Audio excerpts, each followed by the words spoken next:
Command prompt से कोई भी फोल्डर के अंदर जो भी फाइल्स रहता है उसमें जो भी फाइल का नाम है हम लोग कैसे नोटपैड में कॉपी करेंगे, ये हमारे आपने पिछले वीडियो में देखा था। अगर आप उस वीडियो को देखना चाहते हैं तो हम आपको डिस्क्रिप्शन में दे देंगे, आप वहां से देख सकते हैं। आज हम देखेंगे कैसे हम बैच फाइल बना के फोल्डर के अंदर जो भी फाइल्स है उसका नाम को कैसे कॉपी करेंगे, ये हम इस वीडियो में देखने वाले हैं।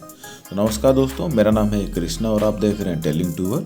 दोस्तों आज हम इस वीडियो के अंदर सबसे पहले क्या करेंगे, एक फ़ोल्डर ओपन करेंगे। यानी कि मैं एक डेस्कटॉप पे अपना फ़ोल्डर क्रिएट करता हूँ। मेरे ड्राइव में जितने भी फाइल्स हैं यहाँ पे इसको कॉपी कर लेता हूँ। जैसे ही हम इसको कॉपी करेंगे, ये मैं दोस्तों विंडोज़ 11 यूज़ कर रहा हूँ, आप कोई भी ऑपरेटिंग सिस्टम यूज़ कर सकते हैं। मैं यहाँ पे एक न्यू फोल्डर दे देता हूँ और यहाँ पे फाइल नेम दे देता हूँ फाइल करके, और इसको ओपन करता हूँ। इसमें हम पेस्ट कर देंगे जो भी फाइल्स को हम कॉपी किए थे। तो यहाँ पे लगभग आप देख सकते हैं मेरा टोटल आइटम यहाँ पे आ गया है, 25 आइटम है। दोस्तों यहाँ पे फाइल आने के बाद हम यहाँ पे एक नोटपैड टेक्स्ट फाइल ओपन करेंगे। शो में जाएंगे और न्यू में जाने के बाद यहाँ पे क्लिक करेंगे टेक्स्ट डॉक्यूमेंट। टेक्स्ट डॉक्यूमेंट को हम एंटर करेंगे और यहाँ पे ओपन करेंगे तो यहाँ पे पहले बैच कमांड देंगे dir, यानी कि डायरेक्टरी। इस डायरेक्टरी फोल्डर डायरेक्टरी के अंदर जो भी फाइल है, यानी कि हम लोग जो इस फाइल का नाम दिए हैं फोल्डर का, इसका नाम है फाइल करके है। और यहाँ पे डायरेक्टर लिखने के बाद अब इसको हम थोड़ा सा बड़ा कर देते हैं, dir स्पेस देना है, उसके बाद /, फिर से s लिखना है, फिर से स्पेस देने के बाद /b देना है, फिर से स्पेस देंगे और इसके बाद ये सिंबल देने के बाद हम यहाँ पे लिखेंगे कॉमा का ये देने के बाद स्पेस देंगे और यहाँ पे लिखेंगे लिस्ट, यानी कि जो फाइल आप क्रिएट करना चाहते हैं उस फाइल का नाम। मैं यहाँ पे कृष्णा करके कर देता हूँ, कृष्णा आउटपुट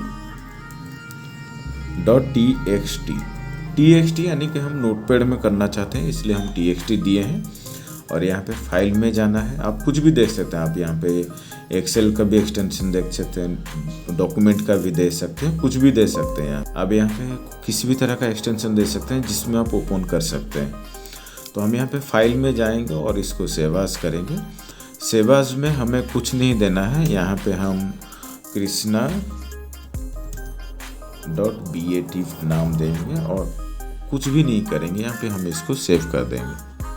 सेव करने के बाद इसको हम क्लोज करेंगे और यहाँ पे आप देख सकते हैं मेरा वही सेम फाइल आया है। इसको आया है कि नहीं, हम इसको अगर देखना चाहते हैं तो यहाँ पे एडिट में जाकर देख सकते हैं हम लोग क्या दिए थे। तो इसको मैं क्लोज करता हूँ और इसका ऊपर हमें डबल क्लिक करना होगा। तो डबल क्लिक जैसे ही करेंगे, फाइल का जो नाम दिए थे कृष्णा आउटपुट, वो फाइल ऑटोमेटिक क्रिएट होगा। मैं यहाँ पे डबल क्लिक कर दिया हूँ, इसके ऊपर हम डबल क्लिक किए और आप यहाँ पे देख सकते हैं कृष्णा आउटपुट करके एक फाइल अभी क्रिएट हुआ है। तो इसको हम ओपन करेंगे। जो भी मेरा फाइल्स इसमें पड़ा हुआ है, कौन सी डायरेक्टरी में है और कहाँ है, जैसे डेस्कटॉप है, फाइल फोल्डर का नाम है add and delete user account command prompt, तो ये सारा चीज़ यहाँ पे आ चुका है। यहाँ पे जितना भी फाइल्स है सबका नाम यहाँ पे आ चुका है।